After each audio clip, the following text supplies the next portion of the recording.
भगवद गीता का 16वां अध्याय दैवासुर संपद विभाग योग कहलाता है। इस अध्याय में भगवान श्री कृष्ण मनुष्य स्वभाव के दो मुख्य भेदों का वर्णन करते हैं, दैवी दैवीय संपदा और आसुरी राक्षसी संपदा। दैवी संपदा, दैवीय गुण। भगवान कृष्ण सबसे पहले उन गुणों का विस्तार से वर्णन करते हैं जो एक दैवी प्रकृति वाले व्यक्ति में पाए जाते हैं। ये गुण मुक्ति और आध्यात्मिक उन्नति की ओर ले जाते हैं। इनमें से कुछ प्रमुख गुण हैं।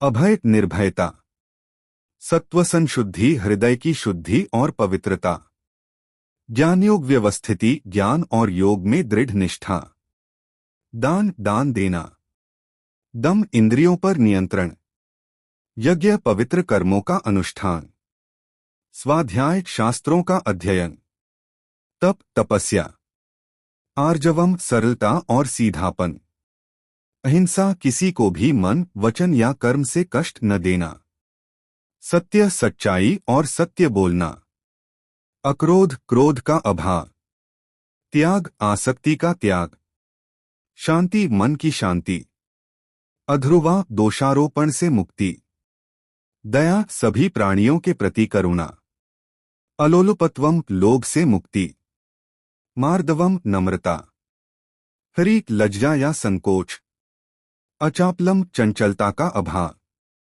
तेज ओज पराक्रम, क्षमा क्षमाशीलता, धृति धैर्य दृढ़ता, शौच शारीरिक और मानसिक पवित्रता, अद्रोह किसी के प्रति शत्रुता का अभाव, नातिमानिता अभिमान का अभाव।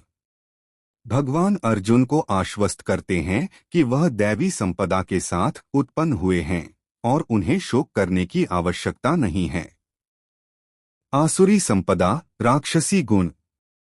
इसके बाद भगवान उन आसुरी गुणों का वर्णन करते हैं जो मनुष्य को बंधन और पतन की ओर ले जाते हैं। ये गुण अज्ञान, अहंकार और भौतिक आसक्ति से उत्पन्न होते हैं। आसुरी प्रकृति वाले व्यक्तियों में पाए जाने वाले कुछ प्रमुख गुण हैं। दंभ पाखंड और दिखावा, दर्प घमंड, अभिमान अत्यधिक अहंकार, क्रोध अत्यधिक क्रोध, पारुष्यम कठोरता और निष्ठुरता, अज्ञान अज्ञानता। आसुरी प्रकृति वाले लोग उचित और अनुचित कर्मों को नहीं समझते। उनमें न तो पवित्रता होती है, न सदाचार होता है और न ही सत्यनिष्ठा होती है। वे मानते हैं कि यह संसार निराधार है, बिना किसी ईश्वर के है और केवल काम यौन इच्छा के संयोग से उत्पन्न हुआ है। वे अतृप्त इच्छाओं, दंभ, मान और मद से भरे होते हैं और अज्ञानवश गलत सिद्धांतों को अपनाते हैं। वे संसार के शत्रु बनकर विनाश करते हैं और अपनी इंद्रियों की तृप्ति के लिए अनैतिक साधनों से धन अर्जित करते हैं।